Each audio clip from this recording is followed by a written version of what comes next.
बिस्मिल्लाहिर्रहमानिर्रहीम, अस्सलाम वालेकुम नाज़रीन। उम्मीद और दुआ करता हूँ कि आप लोग जहाँ जहाँ पर होंगे खैर आफियत से होंगे। फ्रेंड, आज के इस ब्लॉग के अंदर जिक्र करते हैं कल इमरान खान साहब से होने वाली मुलाकात के बाद कुछ जाली इंटरव्यूज़ की जो इंटरनेशनल मीडिया को दिए गए और जिसको जाली बनाकर अलीमा खानम साहिबा का नाम इस्तेमाल करके उनकी फ़ोटो और फुटेज इस्तेमाल करके कुछ जाली नैरेटिव बनाने की कोशिश की जा रही है।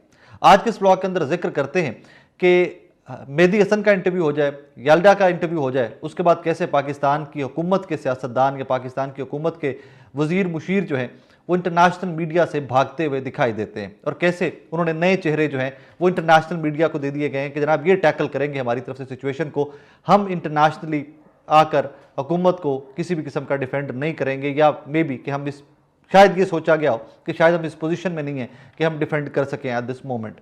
Anyway, let's start.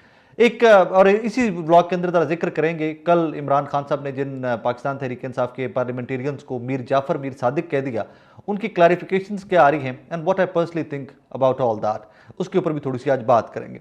Let's start with international media और अलीमा खानम साहिबा का इंटरव्यू। कल याल्डा हाकिम एक अफगान हैं, जर्नलिस्ट हैं, ऑस्ट्रेलियन अफगान जर्नलिस्ट या अफगान ऑस्ट्रेलियन जर्नलिस्ट हैं, इंटरनेशनल मीडिया में काम करती हैं, अच्छे प्लेटफॉर्म्स पे काम कर चुकी हैं, पाकिस्तान के अंदर काफ़ी कंट्रोवर्शियल रहती हैं। वो पाकिस्तान हिंदुस्तान की जंग भी हो जाए और फिर उसके अंदर भी उनके स्टूपिड क्वेश्चंस जो थे एंटी पाकिस्तान, और मतलब जिससे नैरेटिव ये बनता था कि चीज़ एंटी पाकिस्तान, तो वो काफ़ी कंट्रोवर्शियल रही हुई है पाकिस्तान के अंदर। अब रिसेंटली हिंदुस्तान ने भी अलीमा खानम साहिबा, नौरीन खानम साहिबा का इंटरव्यू किया। नौरीन साहिबा वाले इंटरव्यू को तो डब करके AI जनरेटेड एक पार्ट साथ लगाकर बहुत सारा प्रोपोगंडा पाकिस्तान के अंदर किया जाता रहा है। अब एट द सेम टाइम रात को अलीमा खानम साहिबा ने याल्डा हाकिम को एक इंटरव्यू दिया स्काई न्यूज़ को।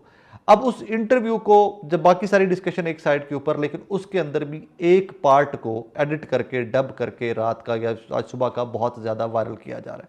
और वायरल क्या किया जा रहा है कि इमरान खान जो है वो pro BJP, pro Modi, pro India है और वो बहुत लिबरल है। और जो आसिम मुनीर साहब है, मतलब ये ऑकवर्ड है कि आप किस तरह की नैरेटिव बिल्डिंग में मसरूफ हो इस जमाने के अंदर। 2025 के दिसंबर के अंदर कौन बेवकूफ़ हैं जो इस तरह के बैठे हुए क्लिप्स को एडिट करके समझते हैं कि दे विल वर्क और इससे नैरेटिव शिफ्ट हो जाएगा पाकिस्तान के अंदर, या आवाम जो है उसकी सोच बदल जाएगी इमरान खान साहब के बारे में। तो अगला उसका पार्ट ये है कि जनरल आसिम जो हैं वो जब भी होंगे, जर्नैल इंडिया सफ़र करेगा, इंडिया के दोस्त, इंडिया के एलाइज जो हैं उनके लिए बुरा वक्त रहेगा। और यही वजह है कि वेस्ट को या मगरबी दुनिया को इमरान खान साहब की रिहाई के लिए कोशिशें बढ़ा देनी चाहिए। ये जरा सुन लीजिए, आपको ज़रा क्लैरिटी आ जाएगी। हो सकता है मेरे सेंटेंसेस आगे पीछे हो गए हो। Islamist, Islamic conservative, and this is the reason why he yearns for a war with India, because his Islamic radicalization and conservatism is forcing him to fight against those who don't ये आसिम मुनीर साहब की बात यहाँ पर AI generated clip में की जा रही है। believe in Islam. This is what differentiates him from Imran Khan, who's a pure liberal. So whenever Imran Khan comes to power, you will see that he always tries to befriend India and even BJP. Whenever there is this radical Islamist Asim Munir, you will see that there will be war with India, and not just India, even the allies of India will suffer. I keep telling again and again that Imran Khan is an asset, and the West needs to increase its efforts to free Imran Khan. आपको समझ आ गई होगी जनाब कि इमरान, अब जाली clip के अंदर कहा जा रहा है जी Imran Khan is an asset और वेस्ट को अपनी मेहनत बढ़ा देनी चाहिए, वेस्ट को ज़्यादा मेहनत करनी चाहिए इमरान खान साहब की रिहाई के लिए। मतलब कि मैं आई डोंट नो इसके ऊपर बंदा तबसरा भी करे, इसके ऊपर क्या बंदा कहे कि 2025 के दिसंबर के अंदर वो कौन लोग हैं कि जिन तक ये क्लिप पहुंच के आपको लगता है कि वो इसका शिकार हो जाएंगे और वो समझेंगे कि ये क्लिप वाकई में ठीक है, अलीमा खानम जो उन्होंने ये कहा है। वो बंदा जो बार बार RSS का इंडिया, RSS मोदी और वो पता नहीं क्या क्या इंडिया के बारे में इमरान खान साहब कहते रहे, उनके बारे में ये कहा जा रहा है कि वो जी इंडिया से दोस्ती करना चाहता है। वैसे इंडिया से दोस्ती होनी चाहिए, एक कोई भी मुहज्जब या कोई भी सोबर पाकिस्तानी जो होगा वो यही चाहेगा कि इंडिया से दोस्ती होनी चाहिए इक्वल लेवल के ऊपर। हमें इंडिया से कोई जंग करके कोई शौक नहीं है, जंग लड़ने का या एक दूसरे को ख़त्म करने का कोई शौक पाकिस्तानी मुहज्जब पाकिस्तानियों को नहीं है। अगर हिंदुस्तान बाइज्जत तरीके से रह सकता है तो वो रहना चाहिए। इसके ऊपर मियां नवाज शरीफ साहब की स्टेटमेंट्स, अभी रिसेंट जो बरखा दत्त की मुलाकात हुई मरियम नवाज साहबा से और नवाज शरीफ साहब से, उसके अंदर क्या कहा हुआ था नवाज शरीफ साहब ने। सो इंडिया से दोस्ती वाली कोई बात में मुझे कोई ऐसा इबहाम या कोई बुराई नहीं है उसके अंदर। हाँ, एक चीज़ के ऊपर ज़रूर है कि इमरान खान इज़ एसेट और वो वेस्ट को चाहिए कि वो इसकी रिहाई के लिए ज़रा ये इसके ऊपर एतराज़ भी है, क्योंकि AI जनरेटेड तो है ही, जाली तो है ही है, लेकिन ये बयानिया तरीके इंसाफ का कभी रहा भी नहीं है। अब आगे चलते हैं।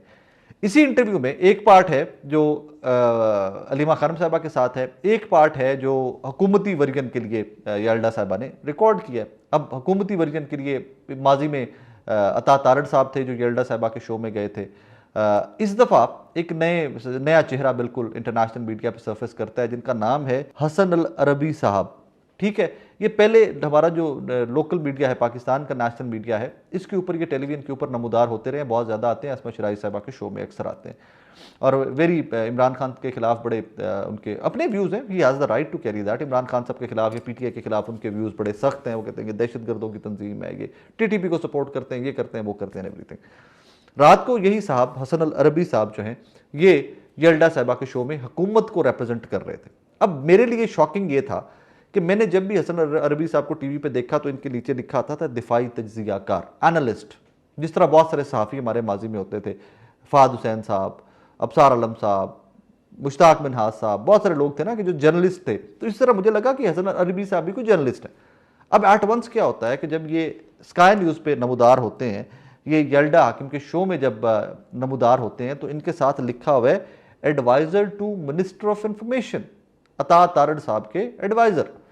और इसके बाद हम श्योर के हमारे बहुत सारे कलीग्स, बहुत सारे मिनिस्टर्स जो हैं, बहुत सारे जो जर्नलिस्ट हैं, उन्होंने मिनिस्टर साहब को या उनकी मिनिस्ट्री को, उनके डिपार्टमेंट को मैसेजेस किए होंगे ये चेक करने के लिए कि जनाब इनका नोटिफिकेशन किया गया, ये कब बन गए सहाफ़ी से एडवाइज़र टू इंफॉर्मेशन मिनिस्टर। माजी में भी हुआ है, हमारे बहुत सारे सहाफ़ी जो थे वो एडवाइज़र बन गए, वो वज़ीर मुशीर बन गया, हुकूमत दे चेयरमैन पैमरा लग गया, उसके बाद फिर वापस आके वो सहाफ़ी बन गए। मतलब नजम सेठी साहब से स्टार्ट कर लें, केयर टेकर चीफ मिनिस्टर बन गए, फिर वापस आए, फिर सहाफ़ी बन गए। अबसार आलम साहब चेयरमैन पैमरा बन गए, फिर वापस आए, सहाफ़ी बन गए और कहा गया कि अब मैंने सहाफ़त छोड़ दी हुई है। उसके बाद फ़ार हुसैन साहब एडवाइज़र टू प्राइम मिनिस्टर बन गए, फिर वापस आए, सहाफ़ी बन गए। मुश्ताक मिनहाज साहब खैर एक एग्जाम्पल हैं जो नुसरत जावेद साहब के साथ आज न्यूज़ पे वो शो किया करते थे, और जब उन्होंने जर्नलिज्म छोड़ा तो ही नेवर गॉट बैक, वो कभी वापस, he never return to the journalistic circles, वो कभी भी फिर वो सहाफ़ियों की सफ़ में नहीं आके खड़े हुए, वो फिर सियासतदान ही हो गए। अब यहाँ पर मेरे लिए ये एक चीज़ ऑकवर्ड थी कि एक जर्नलिस्ट को आपने, जो बज़ाहिर कहते हैं कि he claims to be a defence analyst, तो उनको आपने एडवाइज़र टू इंफॉर्मेशन मिनिस्टर बनाकर वहाँ पर टीवी पे बिठा दिया, क्योंकि ख्वाजा आसिफ साहब, अता तारड़ साहब या हनीफ अब्बासी साहब या तारिक फजल चौधरी साहब, ये कोई बंदा भी इंटरनेशनल मीडिया को फेस नहीं कर सकता था at this moment, Imran Khan साहब के मामलात को लेकर, उनकी सेहत, उसको लेकर सारे को।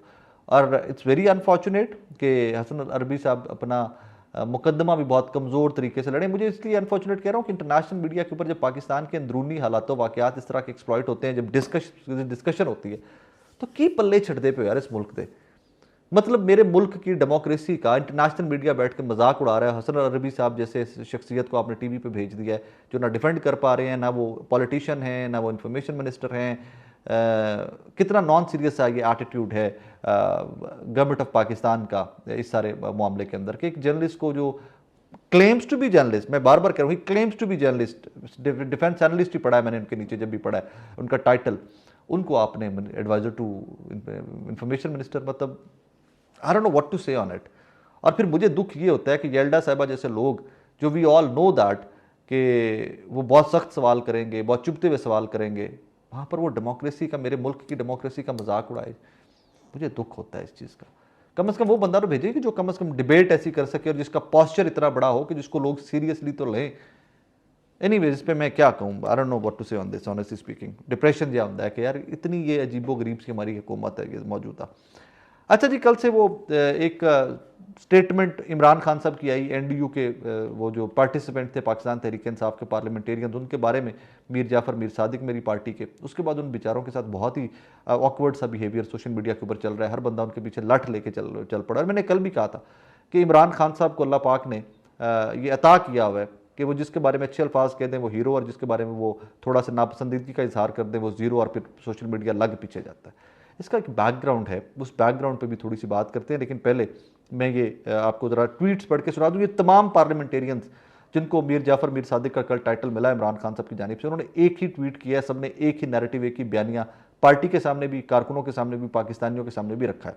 बैरिस्टर उमैर खान न्याई साहब की मैं ट्वीट पढ़ के सुना देता हूँ। मैं इमरान खान का सिपाही हूँ और इमरान खान का ही वफादार हूँ।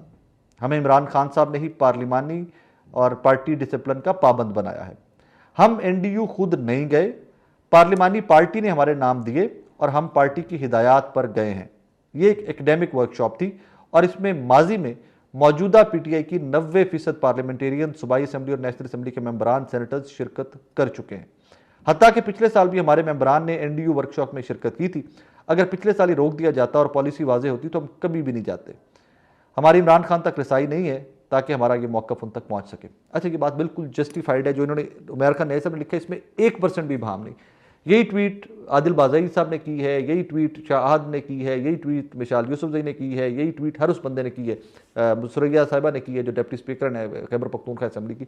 यही ट्वीट इन तमाम लोगों ने की है जिनके ऊपर ये कल मीर जाफ़र मीर सादिक का इल्ज़ाम आया। अब इसका एक बैकग्राउंड जो चल रहा है हमारे सहाफ़ती सर्कल्स के अंदर, मैं उसके बारे में ज़रूर बात करना चाहूँगा। अभी चंद दिन पहले पाकिस्तान तहरीक इंसाफ की पार्लिमानी पार्टी की मीटिंग हो रही थी नेशनल असेंबली के अंदर, 2-3 दिन पहले की बात है। सलमान अकरम राजा साहब भी थे, मिशाल यूसुफजई साहिबा भी थी, बाकी ये तमाम लोग भी थे, पाकिस्तान तहरीक इंसाफ के सेनेटर्स, MP, MNAs वगैरह ये सब भी वहाँ पर मौजूद थे और वहाँ पर गुफ्तगू हो रही थी स्ट्रैटेजी के ऊपर। वहाँ पर मिशाल यूसुफजई साहिबा की और सलमान अकरम राजा साहब की कोई अनबन हुई है और यहाँ तक कहा गया कि मैं तुम्हें देख लूँगा। ठीक है, ये रिपोर्ट हुआ कुछ लोगों की जानिब से। सलमान अकरम राजा साहब ने कहा कि मैं तुम्हें देख लूँगा मिशाल यूसुफजई साहिबा को। कहानी कुछ इस किस्म की है, उसका बैकग्राउंड भी थोड़ा सा आपको बता दूं कि डिस्कशन ये हो रही थी कि इमरान खान साहब ने जो नवंबर में उनकी मुलाकातें बंद होने से पहले पैगाम दिया था, वो सलमान अकरम राजा साहब ने पैगाम पब्लिक तक, पार्टी तक क्यों नहीं पहुंचाया, उसमें फिल्टर्स क्यों लगाए गए, कुछ किस्म का मामला चल रहा था। अब एक ये थ्योरी ये चल रही है कि मिशाल यूसुफजई साहिबा से सलमान अकरम राजा साहब ने अपना स्कोर सेटल करने के लिए ये पैगाम उज़मा बीबी के थ्रू इमरान खान तक पहुंचाया कि जी ये NDU की वर्कशॉप में गए हुए थे और इमरान खान साहब ने उसके ऊपर रिएक्ट कर दिया उसी टाइम के ऊपर कि ये क्यों गए, इनको नहीं जाना चाहिए था। तो ये बहुत सारे लोग ये थ्योरी चला रहे हैं कि सलमान अकरम राजा साहब ने मिशाल यूसुफजई साहिबा के साथ अपना स्कोर सेटल करने के लिए बाकी सारे को भी रगड़वा दिया। अब मैं ये मानने से कासिर हूँ, I would be very honest with you, मैं ये बिल्कुल मानने से कासिर हूँ कि सुरैया बीबी साहिबा जैसी जो डिप्टी स्पीकर है खैबर पख्तूनख्वा असम्बली की, वो इमरान खान की गद्दार होगी, मैं ये मानने से कासिर हूँ। एक पॉलिटिक्स का स्टूडेंट होते, एक जर्नलिज्म का स्टूडेंट होते जो जानता है कि सुरैया साहिबा ने किस किस्म के जुल्म जबर सहे हुए, मैं ये मानने से कासिर हूँ कि उमैर खान न्याजी साहब जैसा पढ़ा लिखा आदमी इमरान खान का गद्दार हो गया है और वो पता नहीं फौजी सफ़ों में जाके खड़ा हो गया है, एस्टेब्लिशमेंट की सफ़ों में खड़ा हो गया, मैं ये मानने से कासिर हूँ। मैं ये भी मानने से कासिर हूँ कि शाह आहद जैसे लोग, नौजवान जिनकी पहचान ही इमरान खान की पार्टी है, इमरान खान साहब ने उनको यहाँ तक पहुँचाया है, वो लोग पार्टी से गद्दार हो गए। मैं ये भी मानने से कासिर हूँ कि फाटा के MPA जो सवाल ये पूछें फाटा के राइट्स का और फंड्स का और जवाब ये दिया जाए कि फाटा को आप परेशान ना हो, सूबा बना दिया जाएगा, सूबा उस रीजन में बन जाएगा, वो लोग गद्दार हैं। मैं ये मानने से कासिर हूँ, मैं एक जर्नलिज्म का स्टूडेंट होते हुए मानने से कासिर हूँ। हो सकता है इस मुल्क के अंदर, इस सियासत के अंदर एवरीथिंग इज़ पॉसिबल, लेकिन मैं ये कम अज़ कम मानने से कासिर हूँ। सो मुझे ज़ाती तौर पर लगता है कि ये थोड़ी सी इमरान खान साहब की जो स्टेटमेंट आई है, ये शायद उनको ब्रीफ ठीक तरीके से नहीं किया गया, उनको बताया ठीक तरीके से नहीं गया, और या ये मोमेंट ऐसा था कि जिसके अंदर इमरान खान साहब ने कमेंट कर दिया और कई लोगों के करियर जो हैं वो स्टेक पे लग गए। बाकी ये उनकी अपनी अपनी चॉइसेस हैं, अपनी अपनी पॉलिटिक्स है, उसमें हमारा क्या लेना देना है।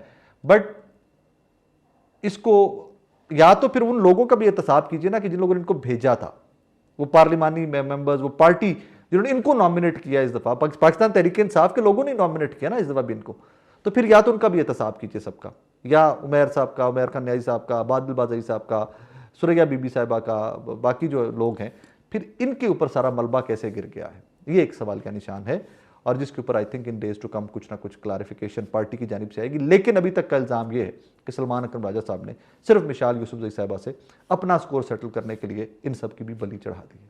खैर, अपना बहुत सारा ख्याल रखिएगा, तो हमें याद रखिएगा। अल्लाह हाफिज़।